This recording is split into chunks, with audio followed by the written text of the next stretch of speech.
이것이 하나님이 주신 기업 나할라입니다. 하나님이 주시는 기업에 관한 한 우리의 기도는 우리가 원하는 것을 달라고 간청하는 것이 아니라 하나님이 약속하신 기업 나할라를 상기시켜 드리는 것입니다. 왜냐하면 나할라는 나에게 하나님이 은혜로 주신 기업이란 뜻이기 때문이죠. 저는 앞으로 아들에 대해서 또 혼란이 오고 그럴 때 이 나할라를 선포하며 하나님이 나할라를 주셨잖아요 라고 할당된 몫이 있잖아요 라고 나할라를 하나님께 상기시켜 드리며 기도할 것이죠. 아직 아들에게 나누지 않았습니다. 아들한테 하나님이 엄마한테 너에게 대해서 응답을 주셨는데 설교로 들어봐 그렇게 말했습니다. 말해주지 않고 설교로 들어봐 그랬더니 엄마의 설교 중에 지금 가장 고대해야 되는 설교라고 하면서 기다리고 있습니다. 아브라함에게 약속해 주신 기업도 나할라입니다. 약속의 말씀들은 믿음을 요구하는 명령들입니다. 왜냐하면 나를 바라보면 아무것도 나오지 않지만 말씀하신 분, 그 약속하신 분, 그 약속을 붙들고 기도할 때 약속하신 것을 기업으로 받을 것을 믿음으로 선포하며 드려야 하는 기도이기 때문입니다. 어려움 당하는 자녀가 있습니까? 내게 주신 기업입니다. 보호하고 인도해 주실 것입니다. 안 믿는 남편이 있으십니까? 내게 주신 기업입니다. 하나님이 이루실 것입니다. 편찮으신 부모님, 돌봐야 하는 형제가 있습니까? 내게 주신 기업입니다. 감당케 하실 것입니다. 이 기업으로 인해서 이스라엘 백성이 지금 하나님 앞에 나와서 하나님을 경배하는 것입니다. 첫 열매를 가지고 나와서 열매 때문이 아니라 기업을 주신 하나님으로 인해서 하나님을 예배하는 것입니다. 예배를 마치는 이스라엘 백성들에게 하나님은 한 가지 명령을 더하십니다. 이제 기업을 얻은 자에게 하나님이 무엇을 요구하시는지 세 번째로 기업을 얻은 자의 할 일에 대해서 보겠습니다. 이스라엘 백성에게 약속하신 기업을 주시고 예배를 받으신 하나님은 그런 예배를 드리지 못하는 사람들을 기억하게 하십니다. 가나안 땅에 들어갔지만 기업이 없어서 하나님의 돌보심이 필요한 사람들이 있었습니다. 11절을 보면 레위 사람들과 이방 사람들까지 내 하나님 여호와께서 너와 내 집안에 주신 그 모든 좋은 것들을 즐거워하여라. 그들이 누구인지 다음 절에서 더 자세히 밝혀주십니다. 12절을 함께 읽겠습니다. 시작. 3년째 되는 해, 곧 11조를 드리는 해에 내가 수확한 모든 것의 11조를 따로 떼어놓기를 마치면 너는 그것을 레위 사람들과 이방 사람들과 고아들과 과부들에게 주어라. 그러면 그들이 내 성에서 배불리 먹을 수 있을 것이다. 더 확대돼서 말씀하시죠. 레위 사람들과 이방 사람들과 고아들과 과부들에게 3년째 되는 해, 이것도 굉장한 약속입니다. 너희가 첫 해에만 거둘 것이 아니다.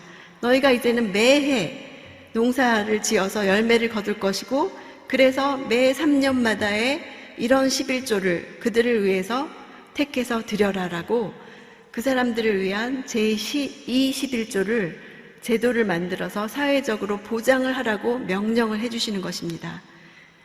레위인은 땅을 분배받지 못해서 경제적으로 독립할 수 없었죠. 이방인과 고아들과 과부들은 의지할 대상이 없는 사람들이죠. 당시 이스라엘 가운데 있었던 이방인들은 대개 옆 나라에서 주인에게서 탈출한 탈주 노예거나 채무노예, 빚을 갚지 못해서 노예가 된 채무노예거나 또는 난민들이었습니다. 왜 레위인과 고아와 과부와 이방인일까요? 그들은 기업이 없다는 공통점이 있습니다. 기업이 없는 레위인, 아버지 없는 고아, 보호자 없는 과부, 방황하는 이방인들은 누군가의 도움이 없이는 살 수가 없는 자들입니다. 마치 이스라엘이 이집트에 있었을 때와 똑같은 처지에 놓인 사람들이죠. 그래서 하나님은 이스라엘 백성들이 그들을 볼 때마다 이집트에서 노예되었었고 기업이 없었던 너희들의 모습을 기억하고 은혜를 베풀라 라고 하셨죠. 구약에 그런 여인이 한 사람 있죠.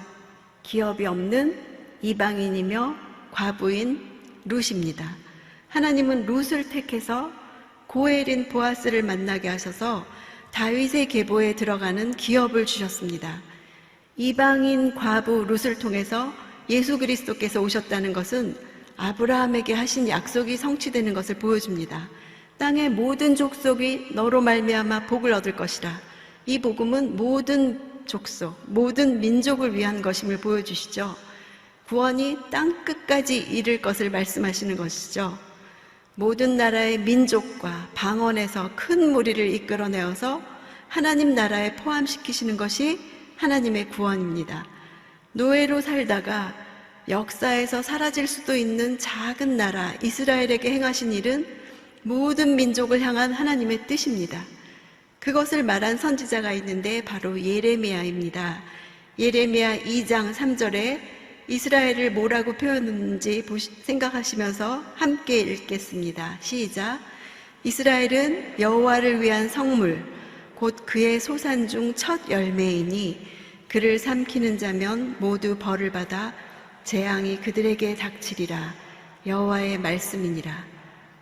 이스라엘을 그 여호와의 소산 중에 여호와가 거두실 많은 수확물인데 그 중에 이스라엘이 첫 열매라고 하시는 거예요. 첫 열매라는 건 그 다음에 계속 다른 수확물이 올 거라는 보증이죠. 이스라엘이 첫 열매라는 거는 이렇게 이스라엘을 노예였던 상태에서 구원시키신 하나님은 모든 민족을 그렇게 하실 거라는 보증을 말씀하시는 것입니다. 노예로 학대당하던 그들에게 하나님이 공의로 행하신 일들은 많은 민족들에게 소망이 되게 하십니다. 신약에도 한 과부가 나오죠. 자기 삶에서 공의가 시행되지 않아서 원한을 풀어달라고 한 사람, 바로 누가복음 18장에 나오는 불의한 재판관에게 간 과부입니다. 이 비유는 예수님이 하나님 나라가 임하는 날까지 낭망치 않고 기도할 것에 대해서 말씀하신 것이죠. 낭망은 완전히 정신을 잃다, 녹초가 되다, 현실적인 어려움으로 인해서 완전히 지쳤다라는 것을 의미합니다. 기도하다가 이렇게 되지 말라는 거죠. 내 상태 같네? 이렇게 듣는 분들도 계시죠? 그럴 때도 믿음을 가진 자는 정의가 이루어질 때까지 끈질기게 기도하라고 말씀하신 것입니다. 하나님은 고난당하는 자들에게 공의를 베푸시는 분이십니다. 신약에서나 구약에서나 과부는 여자의 지위가 보장되지 않았던 사회에서 경제적 능력이 없는 소외된 계층이 될 수밖에 없었습니다. 그녀가 과부가 재판관에게 찾아가서 원한을 풀어주소서 요청한 것은 정의를 베풀어 주소서 이렇게 한 것이죠.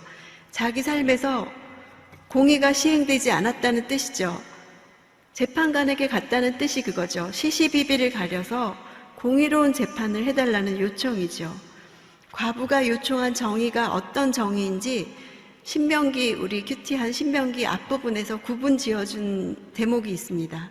신명기 16장에 재판관들에게 이렇게 말씀하셨어요. 재판관들은 백성들을 공평하게 판결하고 정의를 왜곡하지 말라. 여기서 공평은 미시파트인데, 오늘 외국어가 많이 나오죠. 미시파트인데 사회적 강자, 유력자들의 탐욕을 억제하는 판결을 내리는 것입니다. 또 뒤에 정의를 왜곡하지 말라의 정의는 체데크, 약자를 향한 하나님의 자비를 가리킵니다. 공평하지 못하고 정의롭지 못한 곳에는 반드시 사회적인 강자와 사회적인 약자가 있기 마련인데, 강자에게는 하나님은 미시파트의 판결을 내리십니다.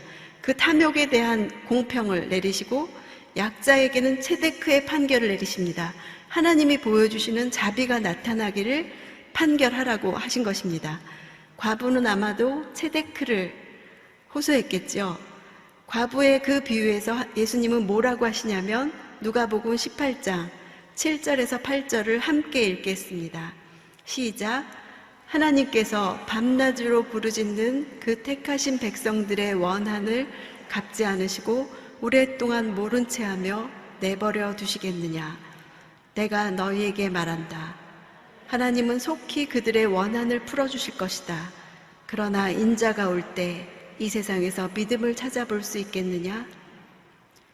자기의 기업을 빼앗긴 자, 공의가 없어서 애통해하는 자가 기업을 얻는 방법은 날마다 재판관을 찾아가서 밤낮으로 부르짖는 것이라고 하십니다.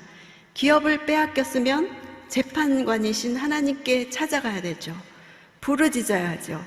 이것이 빼앗아 차지하는 기업 야라쉬입니다. 빼앗는 방법은 부르짖는 기도입니다. 공의가 없는 곳에서 부르짖기만 하는 우리 힘은 너무도 미약해 보이죠. 그러나 내가 가진 힘이 없고 약하기 때문에 힘 있는 재판관을 찾아가는 것입니다. 그래서 내 연약함이 실제는 내 힘입니다. 하나님의 능력이 약한 데서 온전해지기 때문입니다. 이것을 아는 사람은 그리스도의 능력을 붙드는 거죠. 부르짖을 때마다 하나님은 나도 공의를 원한다, 나도 정의를 원한다 하고 하나님의 마음을 열어서 보여주십니다.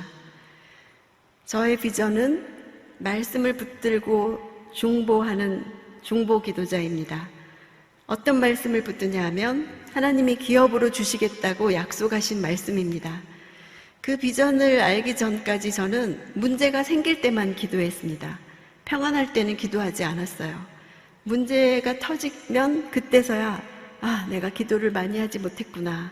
내가 더 쪼르고 매달렸어야 하는데 하고 기도 시간을 많이 쌓지 못한 것을 율법적으로 정죄했습니다. 그때 저를 돌이켜보면 마치 불의한 재판관한테 간 과부처럼 내 삶은 불공평한 것 같은데 해결할 수가 없었습니다. 그래서 불의한 재판관한테밖에 호소할 데가 없었는데 날 사랑하지도 않는 사람한테 가서 매달려 하는 처지처럼 느껴졌습니다. 내 문제가 절실한데 기도의 대상자이신 하나님의 마음을 알 수가 없었습니다. 내 기도를 들으시는 건지, 듣고 어떻게 해줄 생각이 있으신지, 어느 때는 너무 냉담한 것 같고 관심이 없으신 것 같고 이렇게 필요할 때만 하나님을 찾는 나는 하나님께 그다지 의미가 없는 것 같고 그래서 과부같이 보호자가 없고 비참한 존재같이 생각돼서 기도할수록 좌절되고 거절감이 들었었습니다. 그러나 큐티하면서 하나님을 묵상할수록 알아갈수록 하나님을 알게 됐습니다. 하나님과 불의한 재판관은 완전히 다르다는 것을 알게 됐습니다. 내가 찾아가 호소하는 하나님은 지금까지 나를 인도해 오신 분이시고 소수에 방황하던 때부터 인도하시던 분이시고 노예 때부터 나를 아시던 하나님이시고 마침내 이끌어내어서 약속의 땅으로 인도하신 분이셨습니다. 말씀 안에서 하나님이 보이기 시작하니까 신뢰가 생기고 나는 보호자 없는 과부가 아니라 사랑받는 자녀임을 알게 됐습니다. 내가 울부짖을 때 그분은 냉담하신 게 아니라 그분의 마음도 아프시다는 것을 알게 됐습니다. 내가 하는 기도에 그분이 반응하시고 말씀해 주시는 것을 경험했습니다. 또 내가 원하는 것과 하나님이 원하는 것이 다르다는 것을 알게 됐습니다. 나는 내 원한이 풀어지기를 바랄 때 정의가 시행되기를 바라는 게 아니라 사람을 원망하며 환경을 탓하며 사람이 변하기를, 상황이 풀리기만을 간구했습니다. 그러나 하나님을 자주 찾아가서 호소할 때 하나님은 저를 바꿔주셨습니다. 기도할수록 밖을 향해 있던 비난의 화살을 나에게로 돌리게 하셨습니다. 하나님이 그렇게 하시면 저는 늘 설득당하고 그분이 늘 이기셨습니다. 날 사랑하시는 것을 믿게 되니까 그분의 말씀에 동의가 됐습니다. 그래서 이제는 기도할 때 먼저 그분의 마음을 알기 원합니다. 그분이 원하는 것을 나도 원하는 것이 기도라는 것을 알게 됐습니다. 그분의 뜻은 말씀에 써 있습니다. 말씀 안에 수많은 약속이 있었습니다. 이렇게 우리의 기도는 우리가 원하는 것을 달라고 간청하는 것이 아니라 하나님이 약속하신 것이 이 땅에도 이루어지도록, 하늘에서 이루어진 것이 이 땅에서도 이루어지도록 선포하는 것입니다. 하나님이 주신 기업은 결코 빼앗기지 않겠다고 선포하는 것입니다. 주실 기업에 대해서 이렇게 약속을 붙잡고 드리는 기도는 마치 손에 응답을 쥐고 드리는 기도와 같습니다. 이제 결론을 말씀드리겠습니다. 지금도 이 땅에 공의가 시행되지 않아서 큰 소리로 울부짖는 사람들이 있습니다. 코로나로 인해서 이제 함께 모여서 기도도 못하는 걸까 이렇게 생각했습니다. 그러나 갈 바를 모르는 것은 우리이지 하나님이 아니십니다. 어려운 가운데서도 각 캠퍼스에서 흩어져서라도 마리아 행전을 진행하게 하셨습니다. 마리아 행전은 나라를 위해서, 교회를 위해서, 다음 세대를 위해서, 북한을 위해서 중보기도하는 운동입니다. 이방인이며 고아이며 과부인데도 부르짖지 못하는 사람들을 대신해서 부르짖는 것이 우리의 능력입니다.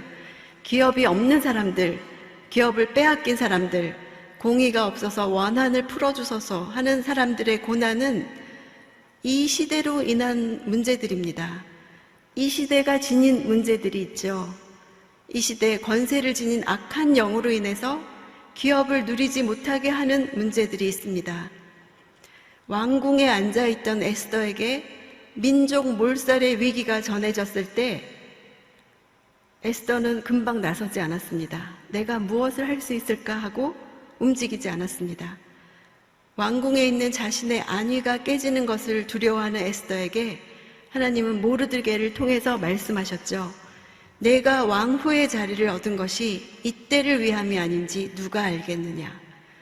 그 말에 에스더는 죽으면 죽으리라는 결단으로 나갔고, 에스더가 죽은 것이 아니라 오히려 악한 영이 죽고 민족이 살았습니다. 우리에게 기업을 주시고 예배를 받으시는 하나님은 우리를 왕후의 자리에 앉게 하신 것 같은 기도할 수 있는 권세를 주셨습니다. 그 포로의 자리에서 왕후의 자리에 앉게 하신 것은 에스더 한 사람을 인하여서도, 왕후 자리에 앉은 에스더 한 사람을 인하여서도 민족을 구원하셨 그런 하나님이십니다. 약속하신 기업 나할라를 얻기 위해서 부르짖어서 야라시 사탄으로부터 빼앗긴 것을 찾아와야 하는 때입니다.